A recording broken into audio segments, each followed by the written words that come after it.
Hi, everyone. Welcome. We're just launching the webinar, so everybody is joining. We've got a bunch of folks here today. Super exciting. We'll just give it about one more minute to make sure that people get on, but really excited to talk to you about community solar today and hear from some folks in this space and have plenty of time to answer your questions.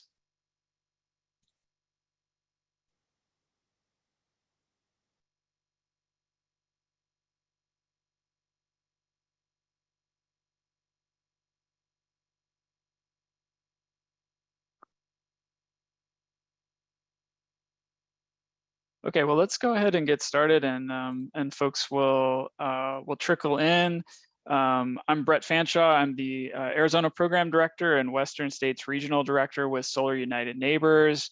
We're a nonprofit organization that helps people go solar, join together, and fight for their energy rights. We're really excited to be joined by a number of organizations we're working with to hopefully get community solar going in Arizona. And so we're going to tell you sort of about community solar, the status of it across the country, the opportunity here in Arizona, and kind of what's going on and how you can get involved. So before we get started, I want all the panelists to introduce themselves. And so we'll start with my colleague, Corey Ramsden. Hi, everyone. I'm Corey Ramsden. I'm our head here at Solar United Neighbors of Go Solar programs. Thanks for joining us today. Thanks. And then Kevin Cray with CCSA. Thanks, Brett. Yeah, Kevin Cray here with CCSA, or the Coalition for Community Solar Access. For reference, we are the nationwide trade organization focused on the community solar industry. Thanks for having us. And Kate Bowman with Vote Solar. Hello, Kate Bowman with Vote Solar. Vote Solar is a nonprofit organization, and our mission is to achieve 100% clean energy transition that is solutions oriented and puts people first. And we see community solar as a really important part of that. We work in over 20 states and really excited to be here today talking about community solar for Arizona. Thanks, Kate. And Autumn Johnson with Arizona. Hi, good afternoon, everyone. Autumn Johnson, Executive Director of the Arizona Solar Energy Industries Association, or ARISEA. We are the state's solar storage, and we just added yesterday, electrification trade association. And we are also a nonprofit and excited to be here. Thanks. Great, thanks everyone. So we're gonna just get the presentation started with Corey Ramsden from our team to talk about what is community solar. Corey, go ahead. Hi, everyone. Thanks again for joining us. As part of my role here at Solar United Neighbors is to work with states all over the country and on community solar. And I was also involved in the Maryland program establishment a number of years ago. So just bringing some of that experience here. And my job today is to just set a little bit of the background on what community solar is and how it works so that we can level set that conversation. Next slide. So first, we'll talk a little about what makes good roof for solar. This is important as it applies to community solar. For rooftop solar, as many of you might know, you need to be able to have direct sun access to that roof. Generally, a roof that's facing south, east, or west with a good solar resource, not too much shading, is going to be a good fit for solar. There are plenty of homes out there that are well shaded. We see that all over the country in our work with organizing solar co-ops. So folks who do not or don't have the ability to put solar on their own home need an alternative. Next slide.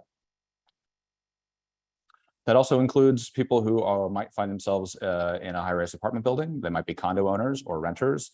They might have a roof that's in poor condition for solar and they're not able to replace it. You want to put rooftop solar on a roof that has a lot of life left in it. Not everyone can afford to replace the roof as part of going solar. So folks in that situation are also left out of being able to directly access solar right now through rooftop. Next slide. So what's the alternative? Thankfully, there is one. Next slide. And that alternative is sharing solar. And it's called a number of different things across the country: community solar, community shared solar. But before we get into what it is, it's important for us to distinguish what it isn't, right? It's not solar on your roof. When we say shared solar, it is not similar to the programs that we run through Solar United Neighbors, like a solar co-op or a bulk purchase for solar. Those are great. We do those all over the country, but this is not that. It's also not programs that might be considered like a premium green power program run by your utility. In other states, not as applicable to Arizona, there might be credited programs that you can apply for, but community solar is also not that either. Next slide. What we're really talking about is shared power, where the array is somewhere in your local area. Most of the time, those rules mean that it's connected to the same utility as you are, and you are virtually crediting the output of that array to a number of people who are participating. And how that gets done depends on the local rules, but the general concept is the same, which is that it's on the ground somewhere. It might be on a parking lot canopy, it might be on a large warehouse. We see all versions of that, and that array is getting metered, and then the output of that is being virtually credited to people who are participating in that project. Next slide. So as I said, this is something that is going to be installed somewhere elsewhere than your property, and it's going to be proportional. The output of how you're participating is not the entire output of the solar array. It's not all the kilowatt hours that are coming from it. You're participating in a portion of it. And that virtual crediting mechanism, which again, those rules vary by program, that is the main avenue for being able to deliver that value of those kilowatt hours to you in the form of savings on your electricity bill. Next slide. So a little bit other visual of how this works here. You're talking about some number of commonly called subscribers. The models vary, but those are going to be the customers of that array. The array is going to be located somewhere on the, somewhere in the utility area and directly connected to the grid. Those subscribers are going to participate. It says buy solar energy here, but the mechanism can vary, right? What they're doing is they're subscribing. They're saying, I want a portion of that, and they're entering into a contract with the program, with the project provider. Those panels are going to produce electricity 24-hour, 365 days a year over the life of the project. And the utility is going to measure that output and then apply those credits as part of that program. So the utility company is really important in this process to be able to record that output and then to properly apply those credits to the participants or the subscribers. So that's the general model. And as I said, the variations from state to state, but the idea of that virtual crediting of those kilowatt hours of that participation by those subscribers is a really important mechanism, because it means it doesn't have to be on your roof, and you can take advantage of it if you're in any of those categories that I mentioned earlier. Next slide. So we're going to spend just a little bit of time with a common billing example. And again, how this looks in particular programs can vary, but in a lot of programs across the country, what you end up seeing is that people are essentially paying two separate locations, right? You're paying the project provider, the people who own and operate those panels, and you're paying your utility company still. But the combination of those bills after you subscribe to community solar should be less than what you were paying before. And that's done through that crediting process. So you can see in this example here, your bill in this example is $150 to the utility. Next slide. But when you are participating in a community solar array, you're going to pay that array provider in this example for the output of that portion of the array that you're participating in. And the utility company is then going to apply those credits to your bill. And that credit rate is going to vary, again, by program rules, but that's going to end up being a reduction in your utility bill. Next slide. And the result of that in many programs across the country is that the combination of those bills, as I mentioned, is less than what you were previously paying. And that's generally the secret sauce of community solar. That's how that works. And when you have a program that is running with lots of providers who are developing these projects, you essentially are creating a marketplace for people to look for different programs and projects to participate in. We run a platform to do this in a bunch of different states that have programs. And one of our roles here is really, as part of those programs, is to educate people about how it works. And it gives them some ideas on where they can find different projects to participate in if they want to actually become customers.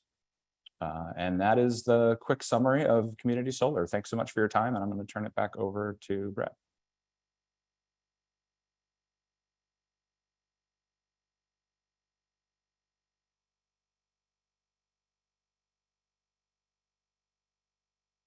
And so I can just go ahead and jump in. So Kevin Cragen here, Mountain West Regional Director with the Coalition for Community Solar Access. And so I wanted to talk a little bit about what other markets have embraced community solar, kind of where community solar stands across the country, as well as touch on some of the economic and jobs benefits of enabling community solar that we found on various studies, and then kind of talk about where some of that economic impact actually comes from. So at this point, 22 states and the District of Columbia have passed enabling legislation to allow for community solar. CCSA and other associated groups are also working to open markets in Wisconsin, Michigan, Ohio, Pennsylvania, Missouri, and here in Arizona. Most commonly, enabling legislation is required, so you actually need a legislative change to allow for community solar development to take place. It essentially allows that to happen without the community solar developers becoming regulated utilities like a rural electric co-op, for example. So to enable that, usually the first step in the journey is again to pass enabling legislation. Arizona is a little bit unique in that all the energy policy really takes place at the ACC, but I think Autumn's going to get into a little bit more of those details here in a minute. As far as the economic impact, it really brings a myriad of economic development benefits, as well as provides opportunities for new family-sustaining jobs. We've participated in a handful of studies across the country, most notably with Penn State, Michigan State University, and the University of New Mexico. And depending on the scale, size, and breadth of the program, we're seeing economic development impact of between $500,000 and upside of about $1.8 billion, anywhere from 3,000 jobs upwards to 12,000 jobs.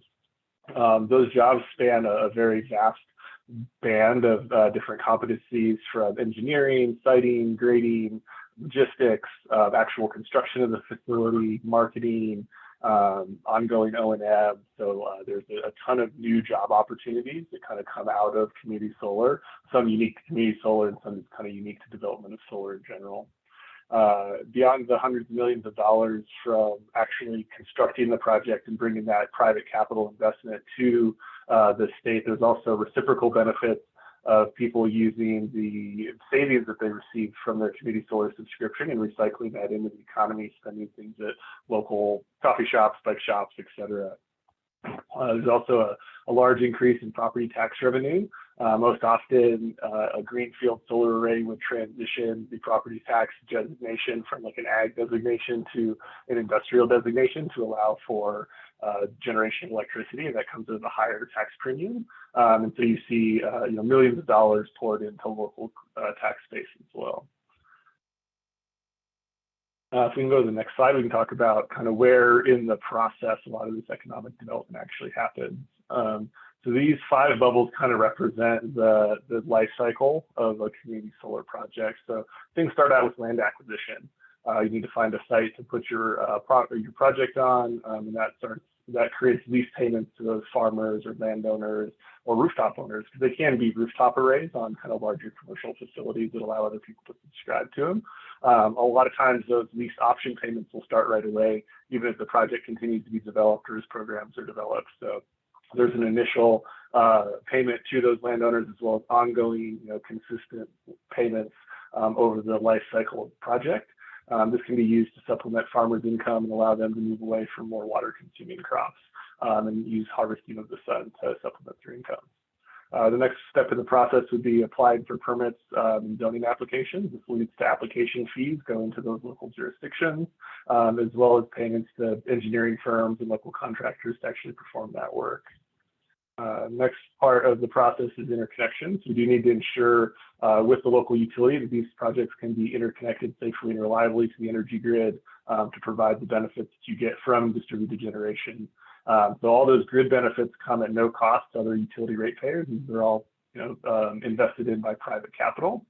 So that reinforces the grid for any other local customers that happen to live in the area, and they get the benefit of that increased grid resiliency at no cost or no rate increases, which is a really good way to reinforce the grid.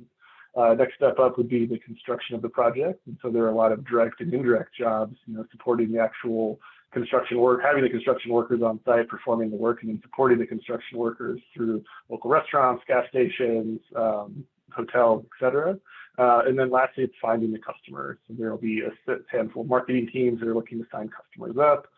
Customers are receiving that savings. Again, that can be recycled into the economy. And then it all kind of starts over again on the next project. So it's a really great reciprocal way to get more local folks engaged in the energy transition from all walks of life. And, there can be also a focus on disproportionately impacted communities.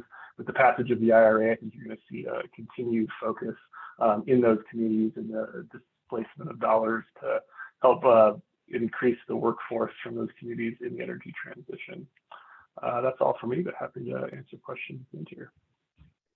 Yeah, thanks, Kevin. And sorry, I had trouble getting off mute earlier. We did have one question that I think would be good to address now because it's on this slide, and that's, what is the best way to respond to the anti-solar argument that the jobs created are only short-term due to reduced maintenance and operation costs of the solar plants?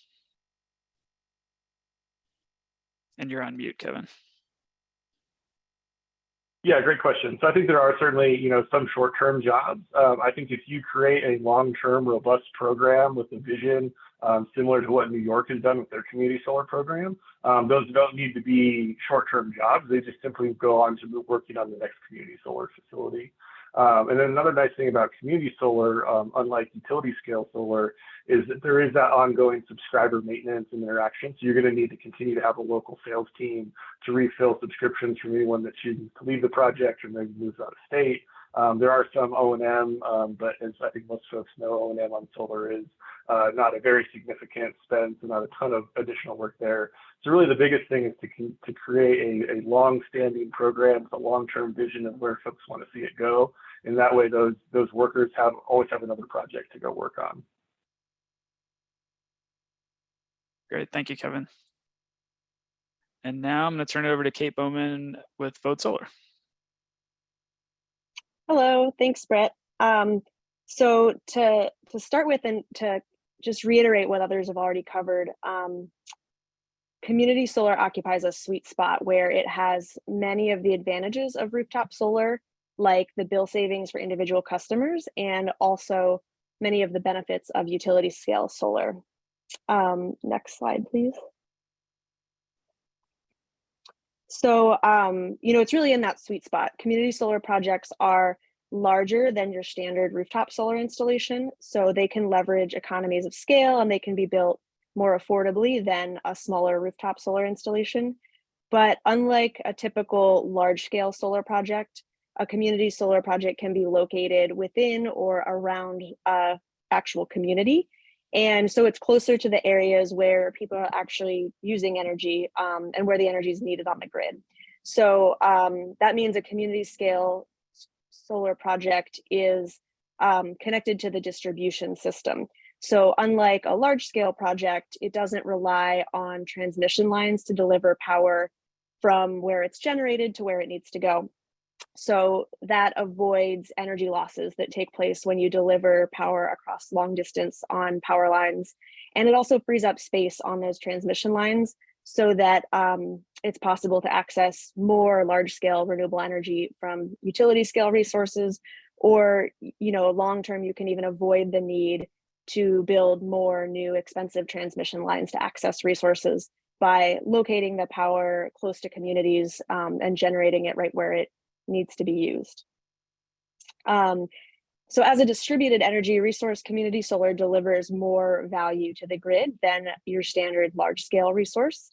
And although the value of the bill credits that customers who participate in the program that they'll receive hasn't been determined by the Arizona Corporation Commission yet, the value of the bill credit for community solar projects should account for the clean energy that the project's providing, but also the additional value that community solar brings as a distributed energy resource.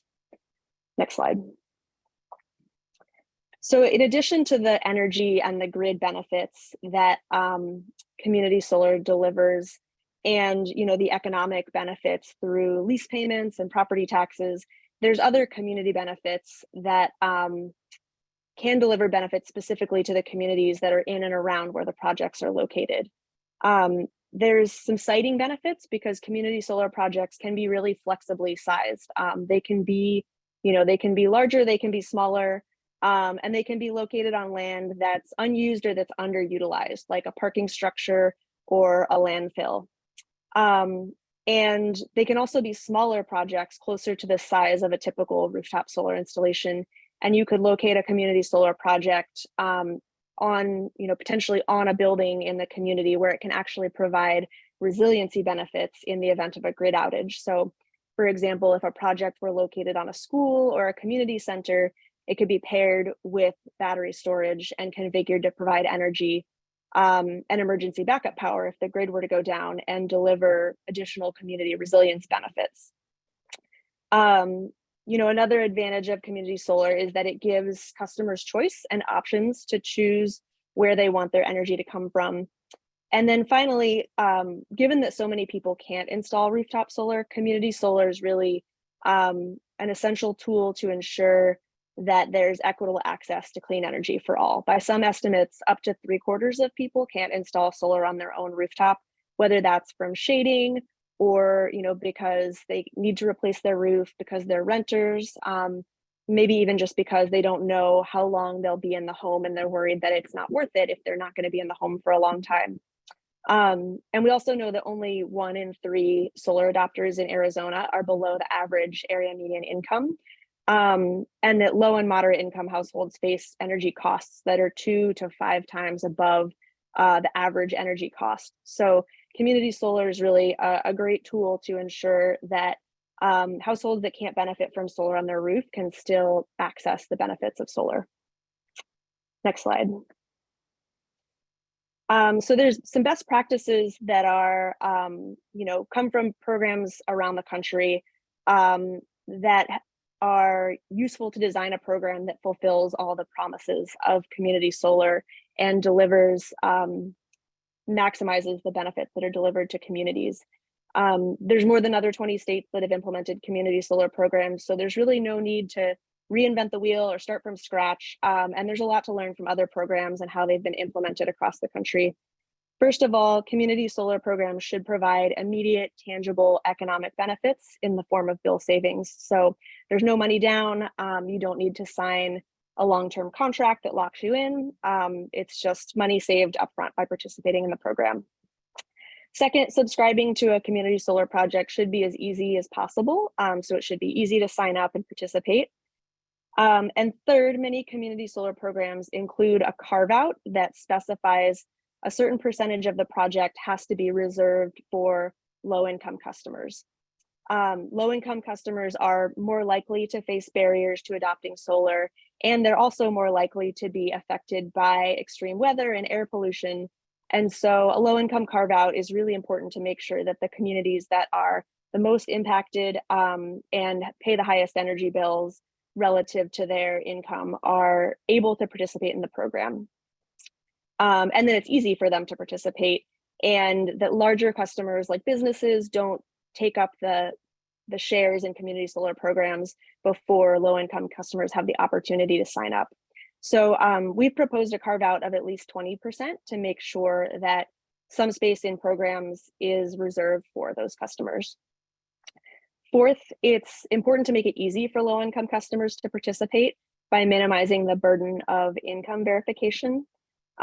If customers have to provide sensitive information or paperwork to prove that they meet the income qualifications, it's going to be harder to get people to sign up. And so the best way to do income verification is to allow customers to provide proof that they're already participating in another federal or state income qualified program, or to allow customers to self-certify and then perhaps audit after the fact to make sure that people are self-certifying correctly.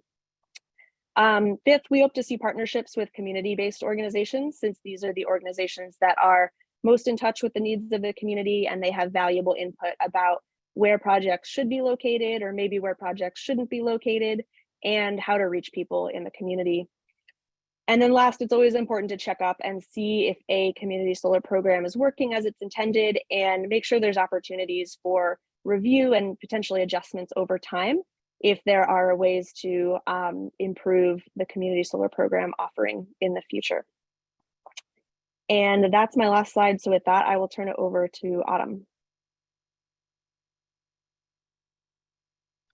Great, thanks, Kate. I just, when Kevin was speaking, I realized I don't have a level setting slide as far as what the Arizona Corporation Commission is or does. I'm going to refer to that as the ACC from here on out. So I'll just take a moment here just to make sure we're all on the same page. So the ACC is what other states often call the PUC, or the Public Utility Commission. And so they regulate the state's utilities with a few exceptions. So they regulate APS and TEP and the co-ops. They do not regulate Salt River Project or SRP or a handful of municipal utilities that we have throughout the state. So just want to make sure that's clear so we kind of know what we're talking about, because from here on out, we're going to talk about what is currently going on in Arizona and how you can participate. So can we go to the next slide? Thank you. And this is super text heavy compared to everyone else's, so I apologize. You don't need to read all this. I will cover the high points. So back in May, the ACC voted to approve moving forward with a working group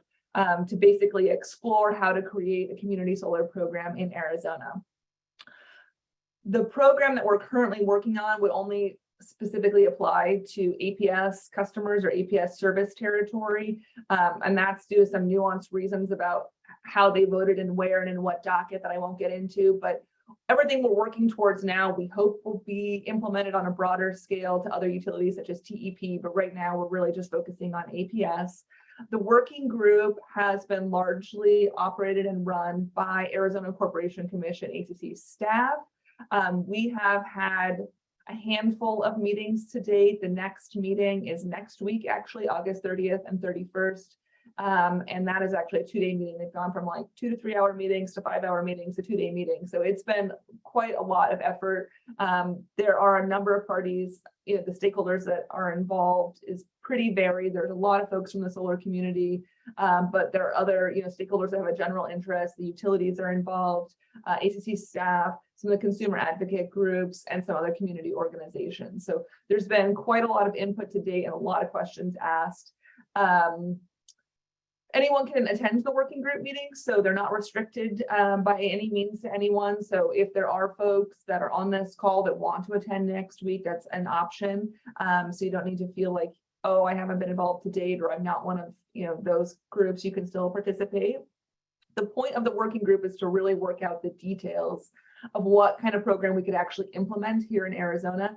The goal is to get a vote on an actual program in November. And so we would really like to see this voted on this year. And then APS basically has a 6-month period to actually implement the program. So you won't be able to sign up for community solar in November, but hopefully you will know the direction we're going in November, what the program will look like, and then they'll be able to sign up sometime early next year. APS has said that they're going to file their draft proposal of a program next month in September. I don't have an exact date of that, but they have said they will file in September. And then what happens after that is the ACC staff has to write a proposed order. That's what it's called. And that basically kind of sets the framework for what the 5 commissioners that are elected by you all across the state will vote on in November. I think I'm ready for the next slide. Okay, so I kind of started touching on how you can get involved on the last slide, but we'll just delve in a little bit deeper here. So I'm going to go out of order a little bit. So I already mentioned the meeting next week. That's August 30th and 31st. It's possible that's the last meeting on community solar that's going to be hosted by the ACC. Not 100% on that, but if you can or would like to participate in the working group, attending in person at the ACC, which is downtown off of I don't know, it's like 7th Avenue-ish in Washington. If you can attend in person, that would be fantastic. Otherwise, there is a call-in or WebEx option. If you want to do the WebEx option, you actually have to request to receive the link in advance. And so attending that meeting is a great way to get involved. Some other ways that you can get involved are Solar United Neighbors is going to be circulating a petition that's in support of community solar. They're going to file. And so if you want to sign on to that petition, keep your eyes peeled for an email from them about how to do so. You can also submit a letter of support directly to the ACC's docket. I have the docket number here. I always recommend that folks sign up for a portal account so that whatever you file can actually be on, formatted the letter with your letterhead if you work for an organization, or formatted correctly how you'd like it to look. If you just fill in the generic comment box that they have for everybody, it kind of is just like a whole bunch of garbled text. And so I always recommend creating a portal account. It's not too complicated, and you can just directly upload the PDF. And then the other thing that you can do if you'd like to get involved, Vote Solar has a list that they have created where they're hosting, I think right now, their monthly meetings, where we basically kind of go over the latest play-by-play of what's happened so that a broader set of folks in the community can participate. Maybe you don't have the bandwidth to be meeting every week to like hash out, the details of the program and like what percentages and what megawatts and what dollar amounts apply to different things, but you want to know what's going on and be able to disseminate that information to the folks in your community or other members or organizations that you interact with. That call is a great way to really keep up to speed with what's going on, but still to be digestible and manageable, I think. And so I'm going to pause there, and Brett, I'll turn it back over to you. Great, thank you so much. So now we're going to just have time for Q&A, and we've got plenty of time, and we've already gotten a bunch of great questions in the chat. So I think, and a lot of them have been answered, but there's a few that I think I just want to touch on verbally, or that haven't been touched on in sort of more depth. And one that came up early that I want to throw to Kevin at CCSA is just how typically are the subscription rates set for community solar projects? Yeah, great question. So the subscription rates are most often kind of custom negotiated from the subscriber organization to the subscriber, or they offer a kind of a standardized subscription rate. In general, they tend to be about 10% less than the bill credit rate. So if your bill credit rate is say 10 cents a kilowatt hour, your subscription fee would be 9 cents a kilowatt hour. And so depending on how big of a subscription you sign up for, it kind of leads to how many kilowatt hours get generated, and therefore kind of how much of a bill credit you get, and then how much of a bill credit you get to keep, and use that to offset your utility bill. I think there's been a general move in the industry to really standardize that and kind of allow a fixed discount to the bill credit rate and kind of make that available to everyone equally. That said, a lot of times they will maybe custom negotiate a rate with a little bit less savings for a larger commercial customer to enable a greater amount of savings for income qualified communities. Great, thanks, Kevin. And then similar to that, I think this got answered in the chat, but typically how long are contracts, and how can people unsubscribe if they want to typically? So I would say pretty universally the industry has moved away from long-term contracts. The mechanism for that has been investor confidence in community solar and in the developers and subscriber organizations themselves. So in the early days, they were really looking to finance a particular project, and so they wanted to ensure that there was firm offtake for that project for the duration of its life. At this point, there's such a high demand for community solar subscriptions that the developers have been able to show the financiers that even if someone leaves, I have a long wait list of people that are just waiting to sign up, and so we will slot them in immediately, so there will be no break in that kind of compensation going back to the financiers. And so that's enabled essentially a month-to-month arrangement where, again, customers can leave with a simple 30 to 90-day notice. The reason for that is some markets working with utilities, it takes a little bit longer to trade out a subscriber and trade back in. So that's the ones that tend to lead to the longer notices. Utilities that have a better process that you're able to trade people in kind of in real time, it can be even less than a 30-day notice. Great, thanks, Kevin. Question for Kate, and I know you already answered this in the chat, but just to expand it out a little bit further, what types, who can participate in a community solar project in Arizona as it's being contemplated right now? Yeah, that's a great question. I mean, like so many things, the details are to be determined, but as it's been proposed, The project would be focused on residential and low-income customers and small businesses. So the customers that could participate would be any residential customer, small and extra small commercial customers, and also nonprofit organizations, including faith-based organizations, schools, municipalities, so a variety of other kind of community entities as well. Great, thanks. We got a question about, how this program, as it's being considered, it would just be for APS customers, but how might we expand it to more customers throughout the state, particularly TEP customers in Southern Arizona? I wonder, Autumn, if you might be able to answer that. Well, good question. Like how to answer it. Well, so I guess what I would say is, we were hoping to pursue a similar mechanism that we have done for APS in the TEP service territory. I mentioned before that there was some nuance to how the program was created. The docket that was specifically utilized to create this program for APS service territory is a docket unique to APS. It's called the Renewable Energy Standard and Tariff docket, where they file their implementation plans. It's an annual compliance docket. TEP has a similar mechanism, and we were hoping to pursue a similar program in TEP service territory, but they asked for an extension to not have to file a REST implementation plan until next year. And so that is not going to be an option in the short term.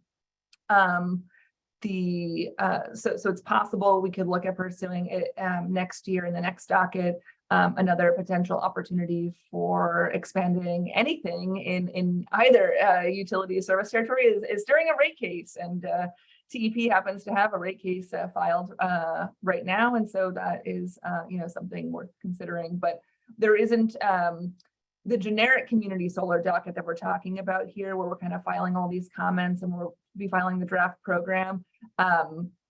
The other utilities are able to participate in that docket, but the actual vote for the program that's implemented will not apply to them to date. And so there are opportunities for that going forward, but it will not be in November. Thanks, Autumn. Question for Kate. I know you just wrote this in the chat, but maybe expand on it a little bit more. What's the potential for battery storage to play a role in community solar projects, and what might that look like? Yeah, great question. The amendment does include consideration of whether storage should be included. So that's something that it directs the working group to study and think about and evaluate. As I mentioned earlier, community storage can really enhance the benefits of community solar because it creates that opportunity to build a resilient energy system that can provide emergency backup power to a community. So it really adds to the benefits of a community solar project for the local community. There's not a lot of models across the country where storage has been integrated into community solar. Most programs are focused on expanding access to solar. And as the cost of storage continues to fall, I think it's becoming more common to pair solar and storage in all sorts of different applications, but it's not something that's especially common in community solar programs. But the ACC did consider that it might be something that could enhance the value of solar, both because it can deliver those community benefits and because when storage is paired with solar, you can charge the batteries during the day and then discharge storage during times later in the day when energy might be especially valuable. So it's to be determined, but something that's being considered. Brett, could I just add a example for that, just to give people kind of an idea?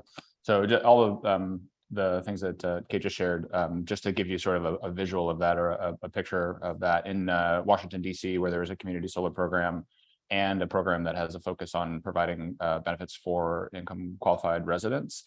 There's a project called Maycroft Apartments that was completed a couple of years ago. That is, I think, a good example of what this can look like. Community solar is on the roof of the apartment complex. It's a income qualified apartment building. That community solar provides benefits to the residents, but it also has storage paired with it, so that it provides resiliency support for the building if needed. That one particular one is not used as a grid asset right now, but the same idea is, was applicable there. If there's a means for them to use it as that, it can do that as well. So perfect example of pairing those two together. That's already in operation in another state, another location.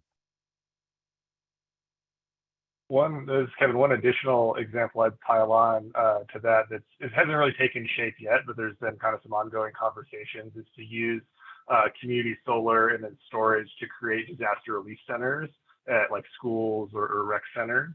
And so the thought being is that to support a microgrid that would support a vast number of people coming there in the case of an emergency, you would need more solar than that building likely needs from a net metering perspective. And so if you make it community solar, you can oversize the solar, sell subscriptions to folks when the grid is on. It's just a normal community solar array. When the grid goes down, it islands, the battery activates to keep the solar going. And then you have a nice microgrid with a very robust solar resource to keep things going for a significant period of time. So that's something that there's been some initial conversations on in Colorado, and we're kind of actively working to integrate community solar into that conversation. Yeah, those are some great examples. And just one more thing to add is that, we're hoping that the community solar program can be flexible enough to allow different types of projects like this. So, it could allow kind of a larger solar farm project that's maybe more of a straightforward standard community solar project, but also create opportunities for smaller projects on community organizations or, potentially on to serve a particular neighborhood or HOA. And so it's really a flexible tool that can enable access to solar in multiple different types of communities. Great, thanks everybody. Got a question for Autumn that came up, and this is, how can solar companies in Arizona get involved and help to spread the news and sort of play a role in the development of community solar here, and then also just reminding folks of the logistics of the working group next week, like what time does it start and how could you participate if you want to? Good questions. Well, this is my opportunity to plug ARISEA membership. If you are a solar company in Arizona, you should be an ARISEA member because we are your trade association and we are representing our members to support the solar storage and electrification industry. So shameless plug there. Other than that, you can do all the things that are listed here for any person to do. A company can also do, only you can expand the reach a little bit more. So you can do a letter on your company's letterhead to participate or file in the docket, in support. You also can participate, on behalf of your company in the working group meetings. The working group, as far as the logistics go, it's at 10 a.m. Yes, it's 2 days. We have no end time. Several people have asked me, when does the meeting end? Whenever the staff says that it ends. You never know. It's very exciting. It's like, nerd excitement. So it starts at 10 on Tuesday and then it just goes until it goes. So I would expect, because it's a 2-day meeting, that it will probably wrap around 5 p.m. on Tuesday, and then it will probably commence again at 10 a.m. on Wednesday, and then it'll just go until we kind of run out of things to talk about.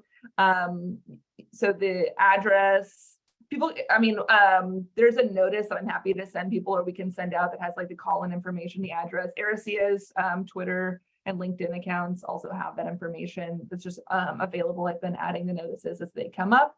But I'll put my information in the chat if you either need help filing a letter from your company into the docket. I can help you with that.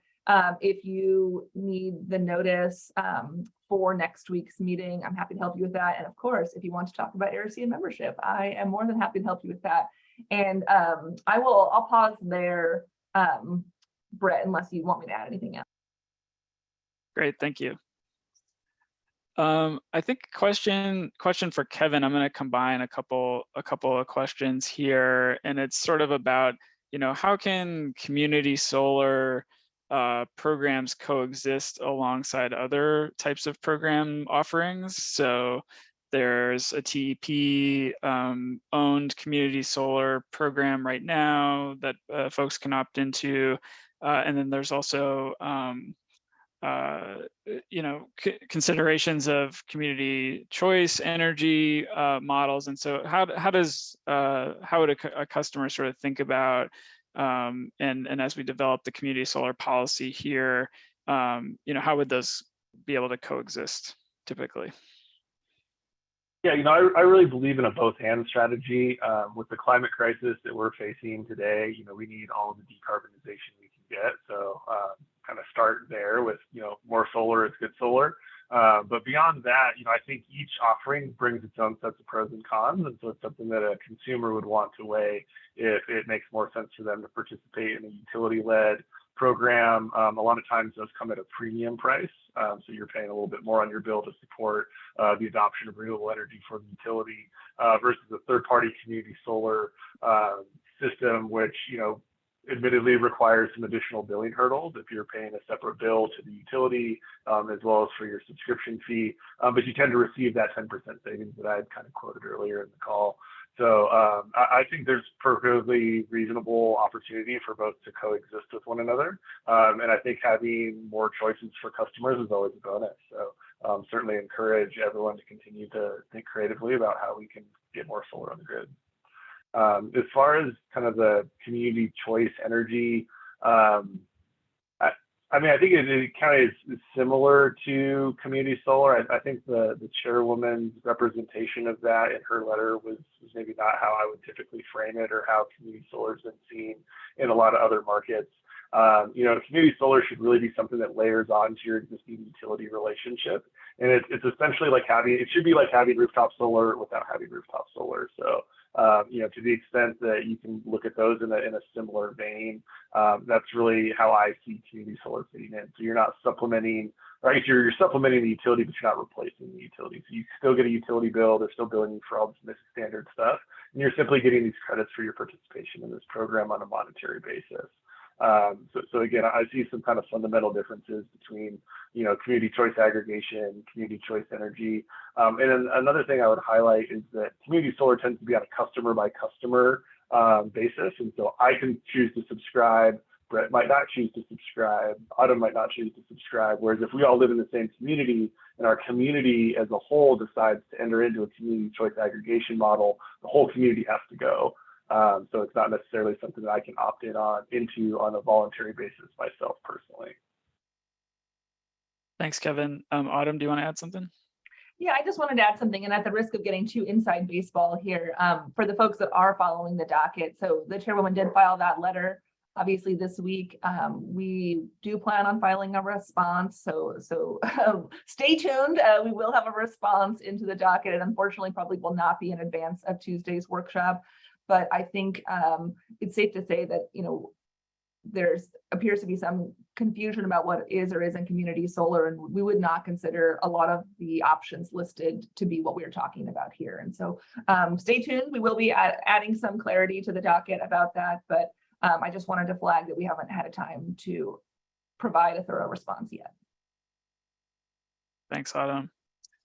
Gotten a couple of questions about sort of, I guess, particular applications of community solar. And, as folks know, there's a lot of HOAs in Arizona that have, shared ownership of assets like, like a pool pump or community lighting or, different things. Plus, being able to then offer community solar to, folks that reside in those communities, and maybe that's townhouses or condos, and so it's putting solar on the actual roofs are more difficult. So Kate, I wonder if you may respond to how this, as it's being contemplated now, could an HOA, develop and own a community solar project and then deliver, those benefits to the sort of shared, either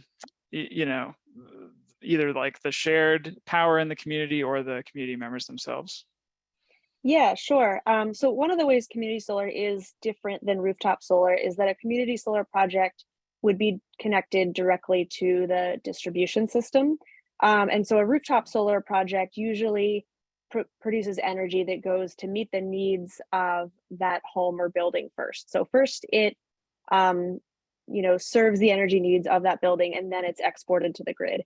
And community solar projects are connected directly to the grid. And so all of the energy from a community solar project is going, directly to the grid, rather than to a specific end use like a pool pump or air conditioner or lighting or anything like that. That being said, energy on the grid goes to serve wherever the nearest customer using energy is. And so if you were to locate a community solar array on, an HOA rooftop or something like that, even though it's connected directly to the grid, practically it's still going to serve the energy needs of the nearest neighbors to where it's connected. And so, you can't necessarily show a direct correlation and show that each kilowatt hour is going to serve a specific use, but it's located, close to where the energy use is occurring. And so it's going to serve that energy use, whatever it may be. Great, thanks, Kate. And thanks, folks, for your questions in the chat. We just got one about, what tariff do we expect for community solar service? And I think the short answer to that is that it's still being developed and something that the Corporation Commission would need to determine. So we can't really say at this point. Are there any other questions that folks have? I feel like we've covered a lot of great topics here in the chat. I don't know, any of the panelists, are there things that you've seen that you want to touch on or make sure that that we cover today?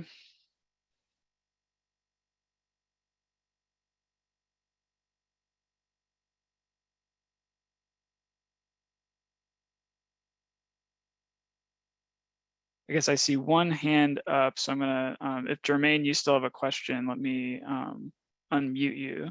So you should be able to speak now, Jermaine, if you still have a question. Just unmute yourself.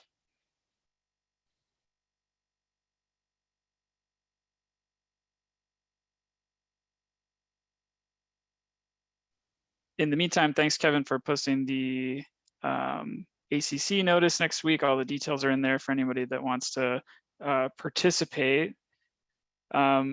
Got a question here from Bruce. Any thoughts on consumer protection for community solar customers? Autumn, do you want to address that? Sure, I was going to answer Stephen's question about how to save the chat, but someone else can do that. So the question is, can you repeat the question again, Brett? Oh, okay. Thoughts about consumer protection for community solar customers? Sure. I mean, so this has been, a pretty thorough discussion at the Corporation Commission to date. There are a number of consumer protection organizations that are participating in the working group, including Wildfire, which represents low income folks, and then RUCO, which is the Residential Consumer Protection Organization.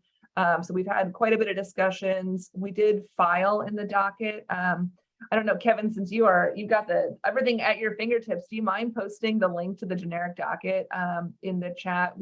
We filed a pretty lengthy response to some staff and RUCO questions some months ago that has a pretty long section on consumer protection. So I encourage you to take a look there. We also, in the program, we're going to be filing our own suggested draft program proposal on Friday.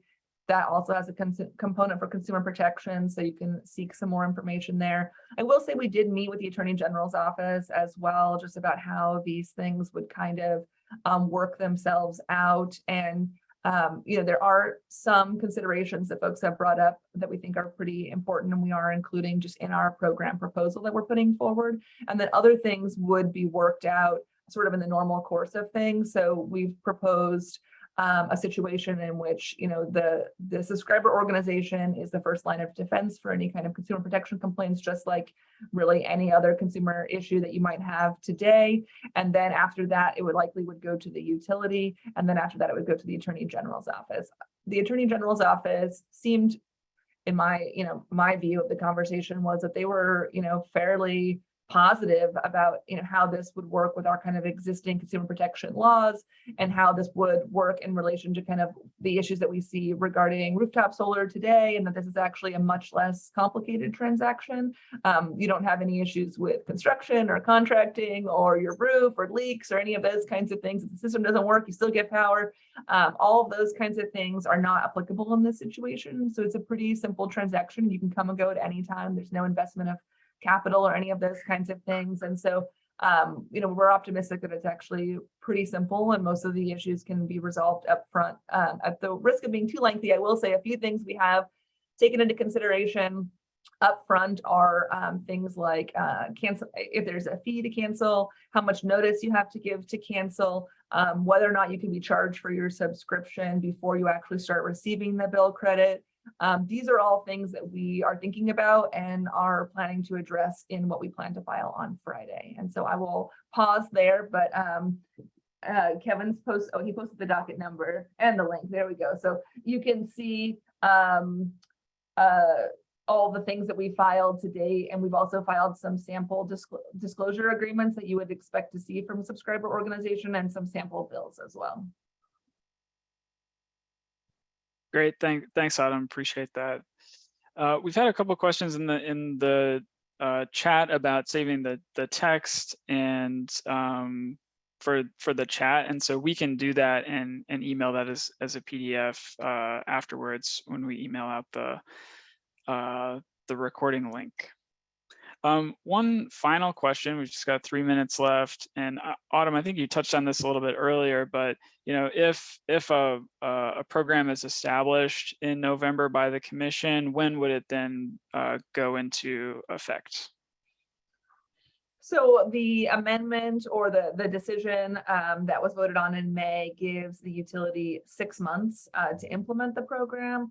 I think that there is some confusion amongst everyone about what that means and what that entails and whether or not another vote is required later for an actual tariff. So that hasn't been totally worked out yet, but kind of what I think most of us expected when the decision was voted on in May is that best case scenario, we get a positive vote on starting a community solar program in November. And then 6 months from that, so around April-ish, you would be able to enroll. I mean, that's kind of the best case. I don't know if Kevin wants to speak to the development, how that works in the subscriber organization for how long it would take to start actually reaching out to folks, but that's our best case timeline.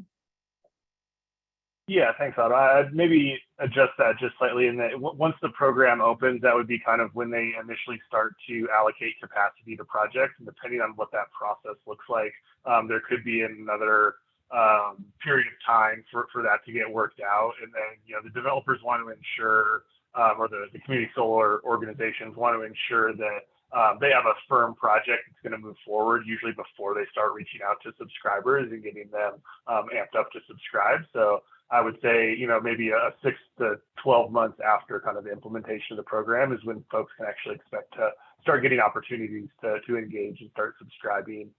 Folks interested in the earlier stage development process, like landowners, et cetera, certainly a little bit earlier than that, though. I think there was one other question too on the need for a rate case. I know that was something that was kind of brought up and Autumn touched on a little bit. That's actually a core component that'll be talked about on next week's workshop, is trying to kind of suss that through. In CCSA's experience, no other market in the country has required a rate case to set the bill credit rate. It's typically set as part of the program design, and then potentially revisited during a rate case. And so we're hopeful that folks will kind of align behind that precedent. And I might have muddled that a little bit. I'm sorry. I meant for TEP, in which we don't have this pending, that a rate case is an opportunity to pursue community solar. So it's an alternative in the event that there's not a rest docket open. And so I'm sorry if I made that confusing. I didn't mean that to apply to APS. Great, thanks everyone. Really appreciate it. We are just at the top of the hour, so we're gonna have to end it there, but I wanna thank our panelists so much. Thanks to Corey, Kevin, Kate, and Autumn for your time and your expertise. Hopefully folks got something out of it. We had a really engaged set of participants today, so we really appreciate everybody spending your lunch hour with us. Hopefully you wrote down our emails, and so you can follow up with folks individually or send us all one email. That would be great.